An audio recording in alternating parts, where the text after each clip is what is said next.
পিঠা বানাতে নিয়ে পুরো এক পাতিল দুধ মাটিতে পড়ে গেল।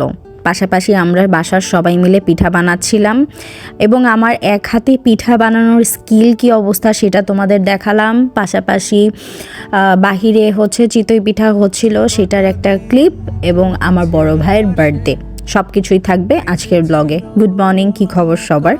আগামীকাল আমার বাসায় আমার ফুল ফ্যামিলির দাওয়াত। এদিকে আমি ঘুম থেকে উঠতে প্রায় দুপুর করে ফেলি, প্লাস উঠে নিয়ে আমি দেখি যে বাসায় নান আর গ্রিল আনছে। পরে আমি ওটা দিয়ে আমি আমার সকালের নাস্তা বা দুপুরের খাবার যেটাই বলো সেটা ডান করে ফেলি। এদিকে আমি ঘুমায় থাকা অবস্থায় টের পাচ্ছিলাম যে নিচে অলরেডি কাজ শুরু হয়ে গেছে, মানে পিঠার সকল প্রিপারেশন অলরেডি রেডি করা হচ্ছে।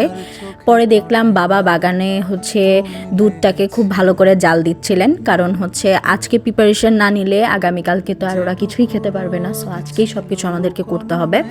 তো পরবর্তীতে আমি সুন্দর করে ছোট ছোট করে তোমাদের জন্য কিছু ক্লিপ নিলাম। এদিকে এই পরিমাণ ঠান্ডা ছিল, ট্রাস্ট মি, মানে আমি পুরো ফ্রিজ হয়ে যাচ্ছিলাম। তার মধ্যে আমি সুন্দর করে গোছল টোছল করে নিচে যেয়ে খেয়ে নিয়ে আমি উপরে এসে আমার চুলটাকে ভালো করে হেয়ার ড্রায়ার দিয়ে শুকায়ে নিই, কারণ আমার খুব খারাপ অবস্থা হয়ে যাচ্ছিল। মানে আমার ভেজা চুলে থেকে মনে হচ্ছিল যে আমি এখন মনে হয় ফ্রিজ হয়ে জমে যাব। এদিকে আজকে আবার আমার বড় ভাইয়ের বার্থডে, তো সেই ক্ষেত্রে আমার বড় ভাতিজা সে বসে বসে কিছু গিফট তার বাবার জন্য বানাইছে। মানে আমার বড় ভাইকে সে আবার বাবা বলে।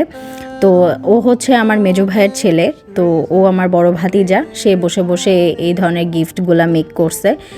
তারপরে আমি আর কোনো ক্লিপ নিতে পারি নাই, আমি ঘুমায় গেছিলাম। ঘুম থেকে উঠে এসে নিয়ে দেখলাম যে অলরেডি এক পাতিল দুধ নিচে পড়ে গেছে। মানে দেখে আমার এত খারাপ লাগতেছিল। যাই হোক, আল্লাহ হয়তো যা করে ভালোর জন্যই করে। তো আমরা পরবর্তীতে আমি লিটারালি সন্ধ্যার সময় উঠে আসছি, মানে ঘুম থেকে, মানে শীতকাল হলে অ্যাকচুয়ালি যা হয়। এসে নিয়ে আমার একটু ক্ষুধা লাগে, পরে আমি একটু ভাজা পিঠা খাই, অ্যাকচুয়ালি এটাকে ঝাল পিঠা বলে। যাই হোক, পরবর্তীতে নিচে আমি পাটি টাটি সব বিছায়ে দেই, কারণ আমরা ঘরে বসে আমরা যারা ফ্যামিলির লোকজন ছিলাম আমরা কুলি পিঠাটা বানাচ্ছিলাম। আর বাহিরে আমাদের পরিচিত একজন খালা ছিলেন, যিনি চিতই পিঠা মেক করেন। ওনাকে ডেকে আনা হয় এবং উনি আমাদের বাসার বাগানে বসে প্রায় 150 পিঠা উনি বসে বসে অনেক ধীরে সুস্থে বসে উনি বানাইছেন।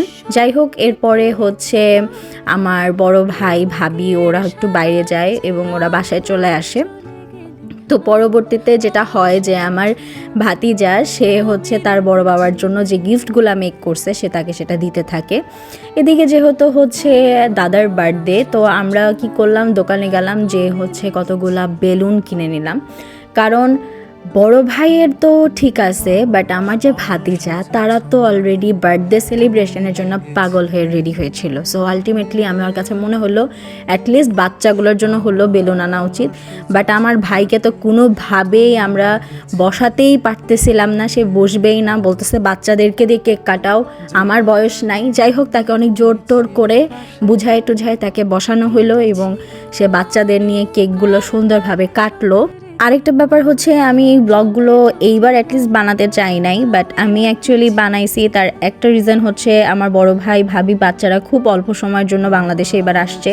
তো আমি আমার নিজের কাছে অ্যাকচুয়ালি মেমোরি হিসাবে রাখার জন্য আমি এই ব্লগটা মেক করি।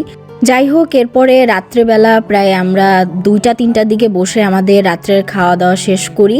আজকের ব্লগটা তোমাদের কেমন লাগলো অফকোর্স আমাকে কমেন্ট সেকশনে জানাইও। সে পর্যন্ত সবাই ভালো থাকো। আল্লাহ হাফেজ।